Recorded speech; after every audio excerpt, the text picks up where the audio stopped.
Malédiction générationnelle, c'est quoi? Une malédiction générationnelle, c'est la conséquence des pratiques occultes, des péchés des parents, des aïeux, des ascendants qui affectent, n'est-ce pas, les descendants de génération en génération. Et maintenant, on peut avoir pour conséquence quoi? Les difficultés, les peines, les problèmes, les défis. La plupart d'entre vous ne saviez pas que le problème que tu vis aujourd'hui dans ta chair, dans ton corps, dans ton emploi, ça n'a pas commencé avec toi. Ça a commencé bien avant toi. Parce que si tu prends la peine de faire des recherches sur ta famille, tu seras choqué de découvrir que tu n'es pas la première personne. Tu n'es qu'une victime. Est-ce que Dieu parle à quelqu'un ce matin? Arrangez-moi le son là n'est pas bon. Tu n'es qu'une victime. Parce que ce que Dieu a programmé pour toi est tellement grand et infiniment puissant et glorieux que les malédictions se sont arrangées à neutraliser ça. C'est pour ça que ce matin, par la puissance de Jésus, tu seras libre. Amen. Je n'ai pas suivi quelqu'un dit Amen. Tu seras libre. Amen. Je dis tu seras libre. Amen. Ne me dis pas que ça concerne mes enfants, ça concerne même les vieillards. J'ai dit ça n'a pas commencé avant toi. Il y a des choses qui se sont passées dans ta famille. Il y a des secrets familiaux que tu ne connais pas. Et aujourd'hui, tu subis. Certains d'entre vous ne connaissent même pas qui sont leurs grands-parents, qui étaient leurs aïeux. D'autres ne savent pas qu'en réalité, ton arrière-grand-père était le plus grand sorcier du village. D'autres ne savent pas ça. Et qu'en vérité, aujourd'hui, tu es son héritier. Et tu te retrouves dans les batailles, dans les guerres, dans les ceci. Ta vie là, ça tourne en rond. Ta santé est attaquée, ta chair est attaquée, ta vie est attaquée, tes finances sont attaquées, ton travail est attaqué. Dès que tu lances, malgré le fait que tu sois en Jésus, écoutez-moi très bien. S'il vous plaît, ne soyez pas distrait. Écoutez-moi très bien, bien aimé. Peu importe combien tu as cru, le fait que tu as rencontré Jésus, c'est ton âme qui est sauvée. Maintenant, pour que tu accèdes à ta délivrance, parfaite et complète et totale, il faut travailler ton passé. Alléluia. Maintenant, je vais vous choquer. La plupart, écoute, l'échec de la plupart de nos enfants ne viennent pas des démons, ça vient de leurs parents. Les gens sont calmes. Mais c'est la vérité. Ne me dis pas que je ne suis pas sorcier, je n'ai jamais fait des pratiques sur mon enfant. Non, c'est vrai. Mais il est possible que tu aies dit ce qu'il ne fallait pas dire sur ton enfant. Il est possible que tu aies parlé de ton enfant à la personne qu'il ne fallait pas parler. Oh, je ne comprends pas. Je te dis vrai. Il est possible que tu aies annoncé une bonne nouvelle de ton enfant à quelqu'un que tu ne devais pas annoncer. Et aujourd'hui, ton enfant est ce qu'il est, c'est ta faute. Tout succès ou tout échec d'un enfant, la cause majeure, ce sont ses parents.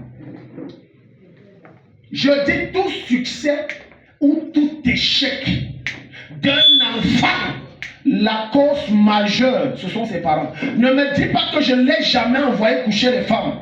Mais il est possible qu'il porte en lui une sémence que inconsciemment tu as mis et qui fait de lui un chasseur de femmes. Donc arrêtez de dire c'est les voisins. Non! Je vous dis devant le trône de Dieu, si on avait un temps soit peu, un peu d'honnêteté, et que lorsqu'on regarde une trajectoire que nos enfants prennent, et qu'on se dit où est-ce que j'ai échoué, il est possible qu'on aurait pu modifier cette trajectoire. Mais parce qu'on est malhonnête et qu'il faut absolument voir le diable chez nos voisins, ça fait en sorte que ça détruit la destinée de nos enfants. Gloire à Jésus. Un enfant ne devient pas grand quand il a le bac. La grandeur d'un enfant se façonne dès le ventre de sa mère.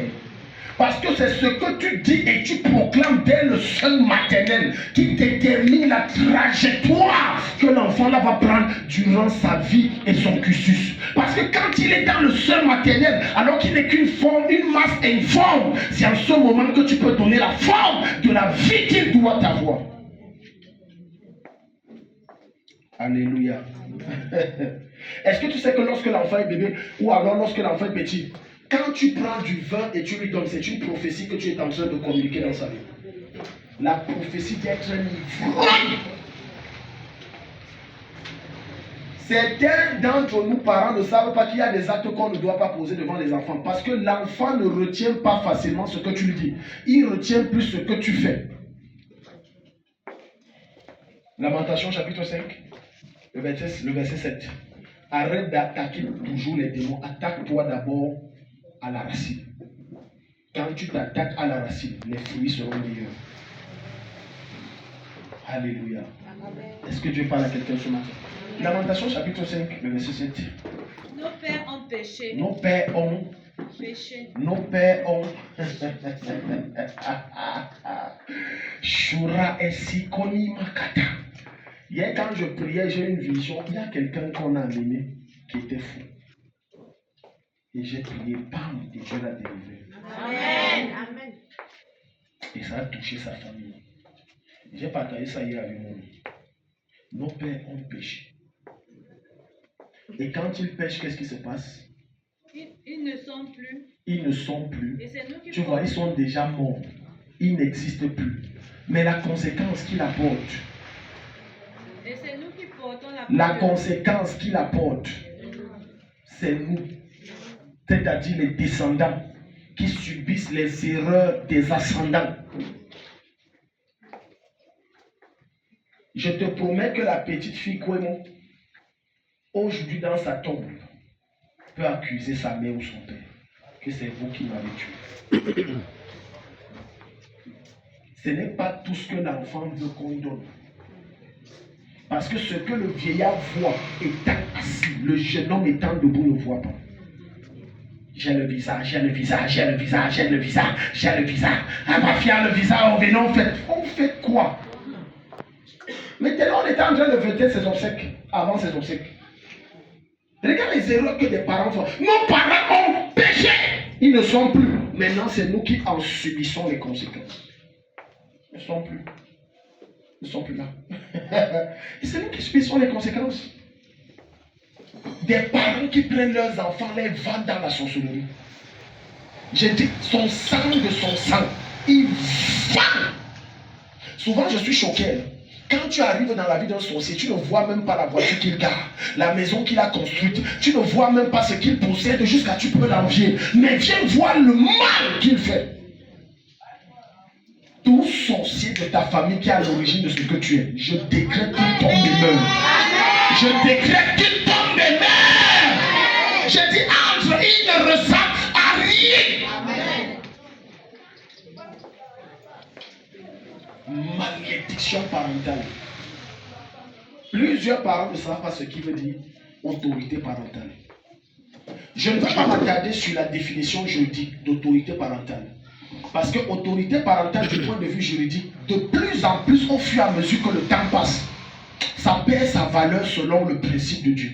Hier, j'ai lu un article qui m'a choqué. Et j'ai compris que l'Occident est égaré. Oh, pardon, si tu envoies ton enfant, dis-lui que pardon, je t'envoie là-bas et reviens ici. Fais le temps que tu as fait, mais reviens ici. J'ai dit, ils sont dans un système ottoman satanique. La Cour de cassation en France a dit, désormais, on ne frappe plus l'enfant, on ne gronde plus l'enfant. Même gronder, on ne gronde plus. J'ai dit, même gronder, on ne gronde. Je t'ai dit, on ne fouette plus, on ne gronde plus, on ne réprimande plus, on négocie. Je te porte 9 mois pour négocier avec toi. Quant au sombre que tu as, c'est le monde qu'on a bouleversé à l'envers. Je te porte 9 mois pour négocier avec toi. You are mad in your head. Le diable qui dirige. Et je vois des gens rêver, dire que je vais aller à Meng. Je vous dis la vérité. La vraie spiritualité en Christ, c'est en Afrique. Je me rêve, je te dis vrai. Je peux aller là-bas en tourisme, mais dis, je peux faire quoi? Un système dirigé par Satan, où on a bafoué le principe et les lois que Dieu a établies, et tu me dis, je rêve pour aller dans un système dirigé par le diable. Tu me parles de quoi? Donc, un parent a été mis en prison par son petit enfant. Il m'a grondé. On l'a pris, où c'est 2 mois. 2 mois de prison avec où c'est 20 000 euros. J'ai dit, hein? Il dit que oui. Le gars dit que non. J'ai le droit de correction. Sauf que dans leur loi, ils ont supprimé le droit de correction. Donc tu ne corriges plus rien. C'est ton enfant qui doit te corriger. Il gagne son partir. Regardez les malédictions générales. C'est une malédiction qui est en train d'être posée. une malédiction qui va détruire les générations. La Bible ne permet à aucun enfant de lever le ton sur son parent. Aucun. Mais des hommes qui servent Satan viennent te dire, ton enfant qui doit lever le ton sur toi.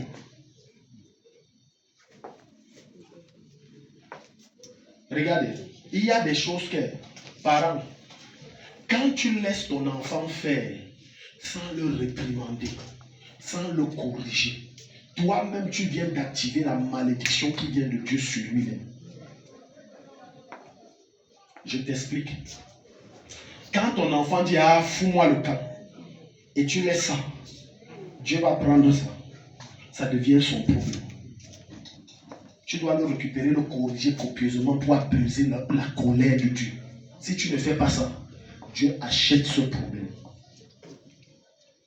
Parce que autorité du point de vue spirituel, ça veut dire que Dieu a donné le droit légal, le pouvoir légal aux parents de prendre le contrôle sur la vie de ses enfants totalement. Il n'existe pas un domaine. Je te dis, le parent ne perd jamais son autorité sur son enfant, fût-il son enfant à 100 ans. Je dis jamais. C'est un droit éternel que Dieu établit sur le parent.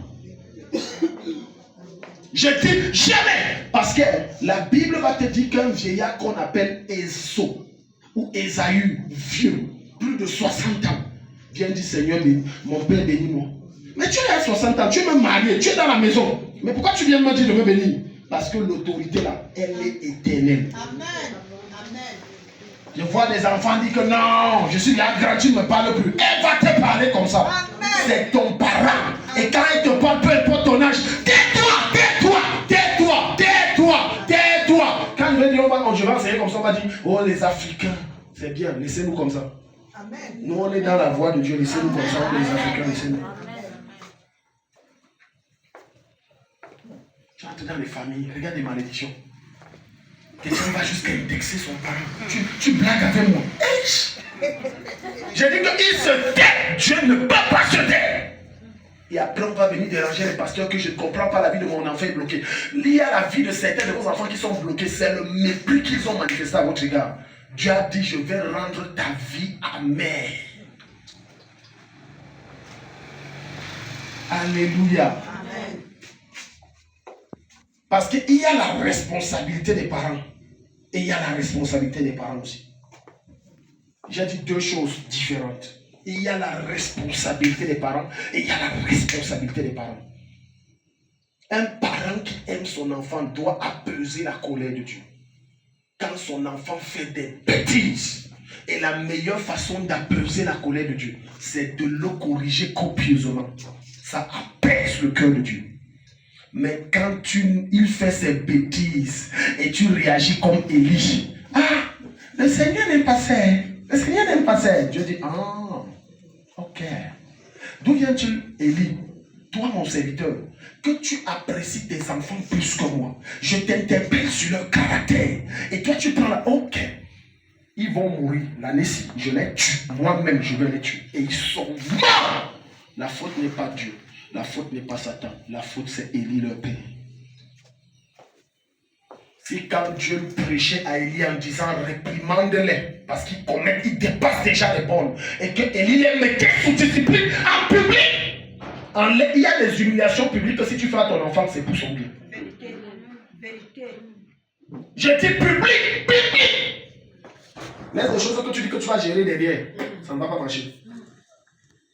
Public, jusqu'à ça le jette une honte publique pour sa délivrance. Parce que même Dieu fait ça avec nous. Je dis Dieu qui est le Père des esprits et le Père de l'humanité. Lorsque tu vis une vie qui n'honore pas Dieu, Dieu te parle en secret. Quand tu n'écoutes pas en public, il t'humilie en public. Voilà comment les malédictions fonctionnent. Et après vous allez dire, oh, bénis-le, je te bénis. Non, non. Tout enfant qui veut prospérer et exceller dans la vie doit d'abord, et là, ça va choquer les hommes de Dieu, mais c'est la pure vérité, doit d'abord chercher la bénédiction de ses parents. Je répète, tout personne qui veut exceller dans la vie doit d'abord chercher la bénédiction de ses parents. Je n'ai pas dit d'un pasteur, je te dis de tes parents. Ça joue. Va lire ta Bible de Genèse Apocalypse. Tous ceux qui ont été des géants et ont reçu la bénédiction de leur père.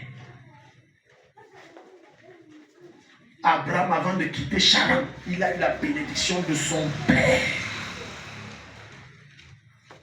Rien que le conflit qui existe entre un parent et son enfant peut détruire toute la destinée de cet enfant. Alléluia.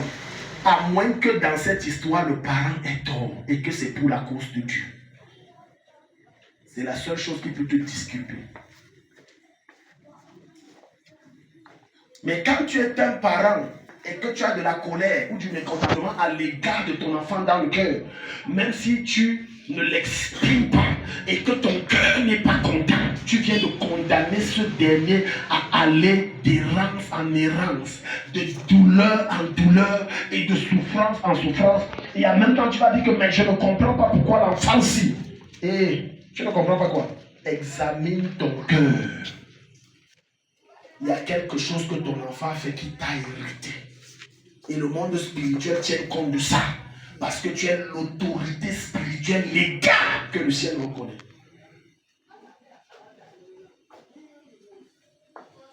Alléluia. Proverbe 18, le verset 21. Donc, ne jouez pas avec ça. Les malédictions générationnelles sont vraies. Amen. Maintenant, si tu me dis, oh, mon père est mort, et mon père avait dit des choses sur moi, ma mère est morte, je fais comment? Je ne te dirai pas d'aller dans sa tombe, ou devant sa tombe. Ça serait te dire, va adorer les morts. Je te dirais, rencontre celui qui est l'autorité spirituelle établie par Dieu. Et là, maintenant, on revient sur ce qu'on appelle la paternité spirituelle. C'est le père spirituel qui a la capacité d'annuler ça. Parce qu'il fait en même temps office de père biologique, de mère biologique. C'est quelqu'un ici? Voilà pourquoi lorsque Jacob, grand prophète de son état, a maudit son premier-né pour avoir couché avec une de ses femmes, l'homme de Dieu Moïse s'est levé dans Deutéronome, il a dit, je te bénis. Il a rompu, il a brisé cette malédiction. Quel que soit le parent qui a déclaré que tu ne seras rien, je brise ça sur ta vie. Amen. Je brise ça sur ta vie. Amen. Ta vie va aller de gloire en gloire au nom de Jésus. Amen. Quand tu vois un enfant ne pas connaître un certain succès, ses parents peut-être n'ont pas 100% de cause, mais ils ont une partie qu'ils ont jouée. Ils ont leur partition. Soyons honnêtes. Il y a des regrets que nous, parents, quand on voit l'enfant s'échouer, quand on s'assoit, on se dit, c'est possible que c'est parce que je n'ai pas eu à faire ça. Si j'avais fait ça, il ne serait pas comme ça. Donc ça veut dire que tu as ta partition. Même si elle n'est que de 2%, tu as ta partition. Et ça joue dans la déviation de la trajectoire de sa gloire. Au nom de Jésus-Christ, par la vertu du mandat du Dieu qui m'a appelé, je viens annuler toute malédiction générationnelle dans ta vie. Amen. Au nom de Jésus, j'annule ça dans ta vie. Amen. J'annule ça dans ta vie. Amen. La malédiction générationnelle n'amène que ce qui est amer dans une vie. Pour connaître que quelqu'un est maudit, voir les fruits qu'il porte. Parce que les fruits qu'il porte sont la révélation de ce qui opère et agit dans sa vie et influence sa destinée. Pour connaître que quelqu'un est béni, voir l'épanouissement qu'il dégage, voir la prospérité qu'il manifeste. Il y a des évidences claires. Il est béni.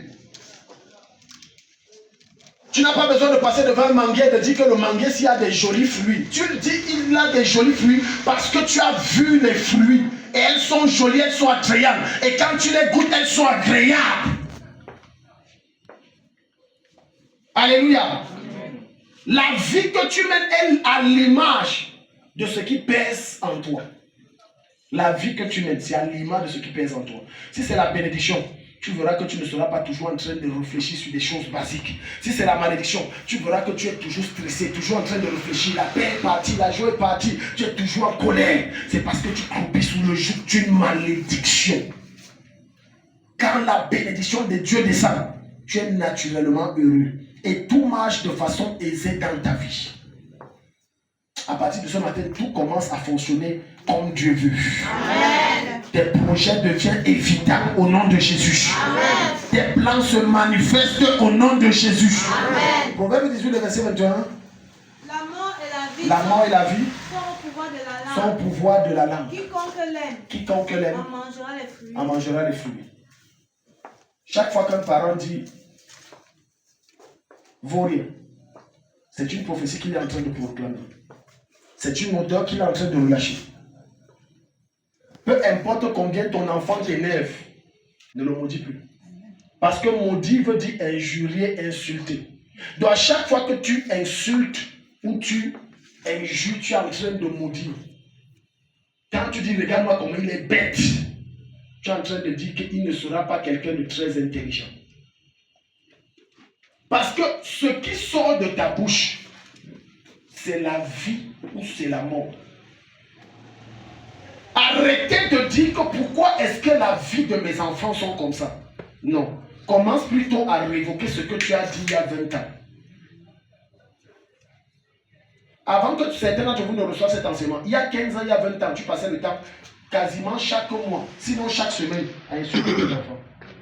Tu vois, ça s'amasse. Ça s'amasse. Ça s'amasse. Et ça ne fait que se concentrer. Bon, imagine, tu as fait ça chaque semaine, pendant 20 ans. Il faut le briser aussi. Chaque fois que tu te réveilles, prends le nom de tes enfants, commence à proclamer, nom après nom. Tu commences à dire, je révoque telle chose que j'avais dit. Je proclame la victoire. Je déclare que vous allez être plus que moi. Commence à déclarer. Si tu as leur photo, commence à proclamer sur leur image. Commence à déclarer, proclame, déclare. Mon fils n'est pas un feignant. Il n'est pas une erreur. Ne proclame plus ce que tu vois dans la vie de ton enfant. Mais déclare ce que ton cœur désire voir en lui. Je n'ai pas suivi un parent dit Amen. Oui, déclare, déclare. Déclare. En tant que parent, tu dois bâtir un hôtel de prière pour tes enfants.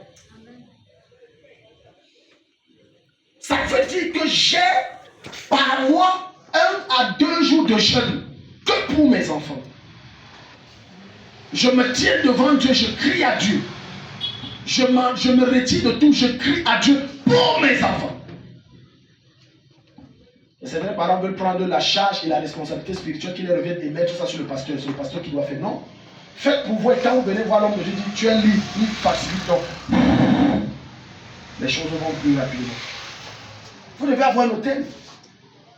Et quand au-delà de l'hôtel de prière, vous devez proclamer. Quand vous les voyez proclamer, proclamer, proclamer. Plus ton enfant est têtu, dis que non, tu es un enfant très soumis, tu es un enfant très béni, tu es un enfant très obéissant et docile. Ne passe pas le temps à cogner sa tête têtu. Toi, tu es têtu. Tu es la honte de ma vie. Je ne sais même pas, tu as ressemblé même à qui dans la famille. Tu es en train d'établir le règne de Satan dans sa vie. Ne te plains pas de ce qu'il devient feignant. Parce que la vie et la mort, la bénédiction et la malédiction, c'est dans ta bouche. Toi avec ton voisin, dis voisin. Dis voisin. La bénédiction et la malédiction sont dans ta bouche. Alléluia. Proclame. Ouvrons Genèse, je vais te montrer un cas palpable, un cas tangible. Genèse chapitre 9 à partir du verset 22. Un cas tangible. Chers parents, ne jouez pas avec la vie de vos enfants. La destinée de vos enfants ne sont pas entre les mains des sorciers de votre village. La destinée de vos enfants ne sont pas entre les mains des puissances occultes. La destinée de vos enfants ne sont même pas entre les mains des oncles de leur temps. La destinée de vos enfants sont entre vos mains. Dès qu'ils naissent, c'est entre vos mains. C'est à vous de déclarer, d'amener cela à l'existence. Leur destinée, leur gloire, leur pensée, ce que tu as programmé, soit quoi ils soient appelés, c'est entre vos mains. Ne les stoppez pas, mais aidez-les à y accéder. Parce que tout est dans ta bouche. Peu importe le nombre de milliards qu'un parent puisse donner à son enfant, ça n'équivalera jamais les bénédictions qui sont de sa bouche. Ça ne sera jamais l'équivalent. Jamais. C'est pour ça que lorsque Esau a découvert que Jacob a volé sa bénédiction, Esau n'a pas dit que comme tu es riche, papa, coupe une partie de l'héritage que tu me donnes. Il a dit bénis-moi aussi. Bénis-moi aussi. Ceux qui ont encore des enfants qui habitent chez eux, est-ce que le matin, quand les enfants viennent, tu imposes la main, tu déclares, tu es béni. Chaque matin, tu es béni. Tu es un grand homme, tu vas prospérer, tu vas réussir. Ça ne prend pas une minute. Servez-vous des défauts de vos enfants pour faire de ça des sujets de prière d'une part et d'autre part, des occasions de les bénir. Ne vous servez pas de ça pour davantage amplifier le règne de Satan et les bloquer en disant tu es un vaurien, tu ne sais à rien, je ne sais pas à quoi tu me sers ici. Et l'enfant soit étant crispé, étant frustré. Il y a certains enfants qui, dès qu'ils ont leur bac, qui sortent de la maison, ils ne veulent plus revenir. Tu sais pourquoi? Ce n'est pas parce qu'ils sont suffisamment grands. C'est parce que leur maison, ils voient dans la maison là. Quand ils entendent maison telle, ils voient l'enfer. J'ai eu les cas. J'ai dit voilà, il dit que moi, jamais. Une de mes filles a dit un jour que Daddy, moi encore, je ne mets plus. J'ai dit, va même rendre visite, non? Elle dit que elle dit, moi, je ne suis pas prête. Je ne suis pas prête. Alléluia. Maintenant, ses parents prennent ça pour mettre sur moi. J'ai gagné leur enfant. J'ai dit, de tous vos enfants, pourquoi c'est elle seule? Curieusement, dans cette maison-là, tous sont partis. Donc, c'est toujours ma faute. Tous ont fui. C'est encore ma faute. C'est dangereux d'être un parent irresponsable. Un parent irresponsable, c'est qui? Ce n'est pas seulement celui qui n'arrive pas à prendre ses responsabilités financières matérielles. C'est celui qui n'arrive pas à reconnaître son tort concernant l'éducation et la réussite de son enfant. Orgueilleux et irresponsable. Et tu veux mettre ça, tu cherches un bouc émissaire. C'est l'église où ils partent là. C'est là-bas qu'on les a égarés. C'est là-bas. Donc de tous tes enfants, ce n'est qu'elle. Et curieusement, après ça, les autres fuient. Les autres qui fuient et font les mêmes plaintes, c'est toujours le pasteur. Tout toi-même, parent, dis sois honnête. Et sois responsable. Sois honnête. Et sois responsable. Assume tes responsabilités. Assume tes erreurs. Ne cherche pas un bouc émissaire. Gloire à Jésus. Un enfant ou quiconque subit les malédictions générationnelles ne dépassera jamais certaines limites. Jamais. Jamais. Cette malédiction est comme un cadenas posé sur une porte qui s'assure d'une seule chose. Tu ne dépasses pas la limite que les autres n'ont pas pu dépasser. C'est pour ça qu'on est là ce matin. Oh, je n'ai pas suivi quelqu'un. C'est pour que tu dépasses les limites que personne n'a pu dépasser. C'est pour que tu traverses les portes que personne n'a pu traverser. Amen. Au nom de Jésus-Christ, quelque chose va se passer ce matin dans ta vie. Au nom de Jésus. Amen. Genèse 9, verset 22. Cham, père de Canaan, vit la nudité de son père. Il vit la nudité. Tu vois, ici, voilà une malédiction qui active. Lorsqu'un parent voit la nudité de son père, il est déjà maudit. Cham vit la nudité de son père. Oui. Et il le rapporta dehors à ses deux frères. Tu as vu, mauvais fils. Alors, Sem et Japheth prirent le manteau. Voilà les bons fils. Le mirent sur leurs épaules. Ils mirent sur leurs épaules. Marchèrent à reculons. Ça veut dire qu'ils ont fait comme ça. On ne doit pas voir la nudité de papa. Et couvrirent la nudité de leur père. Couvrir la nudité de leur père. Comme leur visage était défilé. Ils ne virent point la nudité de leur père. Regarde les enfants sages. Cite-moi un parent parfait. Ton père était-il parfait? Ta mère est-elle parfaite ou était-elle parfaite? Il n'existe pas de parent parfait. Alléluia. Amen. Si tu es né dans la famille où tu es né, ce n'est pas le fruit du hasard. C'est parce que tu as une mission précise. Je sais que si on demande à 10 personnes ici, là, on prend l'échantillon de 10 personnes, on te dit, si on t'aurait donné l'opportunité d'être né dans une famille, est-ce que tu serais né dans cette famille? Je suis certain que les 10 diront jamais. Parce que les plus grosses frustrations ne viennent pas de dehors, ça vient de l'intérieur. Quand les gens de dehors te frustrent et que l'intérieur te soutient, ça ne te dit rien.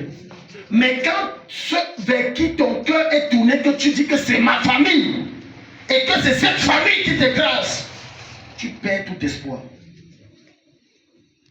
Alléluia. Peu importe combien un homme est humilié dehors, il n'accepte pas l'humiliation de sa femme. Vous savez pourquoi? Parce qu'il est censé trouver dans son esprit le réconfort en elle. Pas la peine. Donc les gens peuvent se moquer dehors. Mais s'il rentre à la maison, c'est qu'il y a ma femme qui connaît m'encourager. Son cœur est en paix. Et c'est la même chose. Regardez, mauvais fils. Mauvais fils. Mauvais fils. Chaque fois que Dieu te révèle la nudité de ton père ou de ta mère, c'est pour que tu pries. Et c'est pour que tu la caches. Pas pour que tu l'exposes. Alléluia. Amen. Papa boit, viens voir, il est sous. C'est ça qu'ils ont fait. Une malédiction est activée. On ne fait pas ça. On ne fait pas ça. Même si tu n'aimes pas ton père. Parce qu'il y a certains ici qui n'aiment pas le père. Amen. Amen. Si je dis ici là, qui parmi vous trouve qu'il a le meilleur père? Très peu vont lever le doigt. Que lui là, c'est mieux que je n'avais pas de père. Parce que des frustrations naissent des haines. Et des haines naissent des divisions. Maintenant, regarde ce qui va se passer par la suite. Parce que ce qui va provoquer la malédiction sur la vie de Cham, ce n'est pas qu'il a même vu la nudité de son père. C'est qu'il a propagé la nouvelle. Certains d'entre vous, vos guerres et vos batailles sont liées au fait qu'il y a des choses que Dieu vous a montrées. Vous avez vu des failles sur votre père, sur votre mère, sur votre pasteur. Au lieu de faire de ça une affaire de sujet personnel et caché, vous avez propagé. Et Dieu en a fait de ça un problème personnel. Continue la lecture là. Regarde. Lorsque Noé se réveilla de son vin, Il se réveilla de son vin. il apprit ce que lui avait fait son fils. Maintenant, il a appris ça comment? Ce sont ses fils loyaux qui ont dit, voilà papa, voilà ce que Cham a fait. Mais nous, on n'a pas fait ça. Et il dit, maudit soit Canaan, maudit soit Canaan, qui qu'il soit l'esclave des esclaves, de la malédiction. Est-ce que tu sais que nous sommes descendants de Cham? C'est ça là, c'est ça qui travaille sur nous là. Tu ne savais pas ça? Cham était noir, le gars là a accouché des enfants de différentes couleurs. Noé a accouché des enfants de différentes couleurs. Cham était noir, l'autre était marron, l'autre était, t'as dit asiatique, l'autre était de l'Europe. Il a encore accouché un quatrième là qui ressemblait comme si c'était un Indien, une couleur bizarre. Nous sommes les descendants de Cham. Qu'ils soient esclaves, des esclaves, ce n'est pas vrai donc. En dehors d'être esclave, il y a 400 ans où on fouettait nos ancêtres. Après ça, on n'est pas toujours esclave maintenant. Bon, ok, si tu estimes qu'on n'est pas esclave, est-ce qu'on jouit de nos ressources? Le jour où on se dresse contre celui qui nous tient sous son fouet, qu'est-ce qui se passe? Quoi? Et c'est ça, il faut vous enseigner ça à l'école. C'est la prophétie là ici. Voilà ça. Regardez la malédiction de Jésus. Depuis le commencement du monde, regarde, jusqu'à maintenant, on subit ça. Mais il dit esclave des esclaves de qui? Esclave des esclaves de ses frères. Oui. Il dit encore. Voilà pourquoi tu vas voir, c'est les noirs que les Arabes vendent. Et c'est les noirs que les Occidentaux esclavagisent. C'est toujours les noirs. C'est ça ici, c'est la malédiction qui continue. Esclave des esclaves. Quand tu es noir, on te donne toujours les restes. Les postes un genre. En fait, un poste où tu ne commandes pas, réellement. Où tu n'es que là de façade. Pourquoi on dit que non, il y a équilibre de race. Il n'y a pas équilibre de race. Aux États-Unis, on tue les noirs quasiment tous les jours. Que tu sois policier, militaire, que tu sois, on tue tous les jours. Et on clôt le dossier tous les jours. Et on incrimine personne tous les jours. Surtout si c'est un blanc qui l'a fait. C'est de l'esclavage. Maintenant, continue. Il dit encore. Béni soit l'éternel Dieu de Sem. Béni soit l'éternel Dieu de Sem. Et que Canaan soit leur esclave. Que Canaan c'est Cham. Canaan c'est qui? Et Cham c'est qui? Cham, c'est nous. La malédiction là par le sang de Jésus se brise sur nos vies. Amen. Je n'ai pas suivi quelqu'un dire, mais je dis ça se brise sur nos vies. Amen. À compter de ce matin, tu ne seras plus esclave de personne. Amen. Tu deviens maître et les gens deviennent esclaves. Amen. C'est pour ça que Jésus est mort aussi à la croix. Pour briser ça. Amen. Pour casser ça. Pour anéantir ça. Amen. Entre en Afrique, l'Afrique c'est l'endroit où on souffre le plus. Et pourtant c'est l'endroit le plus riche sur la terre. L'Afrique, c'est l'endroit où il y a le plus d'églises, où on prie et on jeûne le plus. Et pourtant, les démons nous oppressent aussi le plus. En Afrique. Regardez ce qu'une malédiction qu'un parent peut proclamer sur un enfant, c'est que ça fait de génération en génération. Regardez, je peux te promettre une chose. Cham n'était pas esclave de Japheth et de Sem, de son vivant. Mais ça a attaqué ses descendants. De son vivant, il était riche, aisé. Mais ses descendants sont devenus esclaves. Il y a des choses que vos parents ont dit sur vous. Ça ne vous attaque pas. Mais plus tu vois ta fille et ton enfant grandir, mais il y a les attitudes et un style de vie. Ta mémoire commence à revenir comme mon père m'avait lancé cette parole un jour. C'est en train de l'apprendre.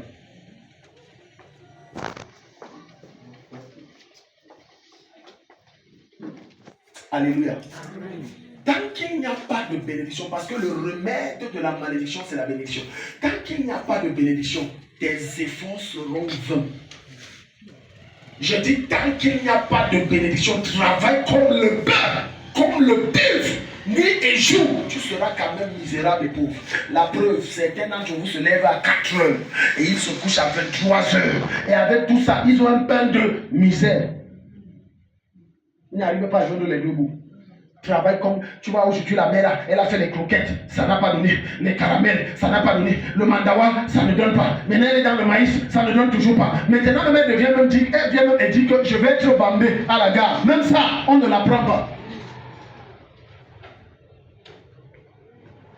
Tu n'es pas peut-être tombé sur les gens pour dire. Il y a des personnes tellement maudites que même les trucs qu'on dit balayer ici, que balayer de lui, même balayer de lui, on ne le prend pas.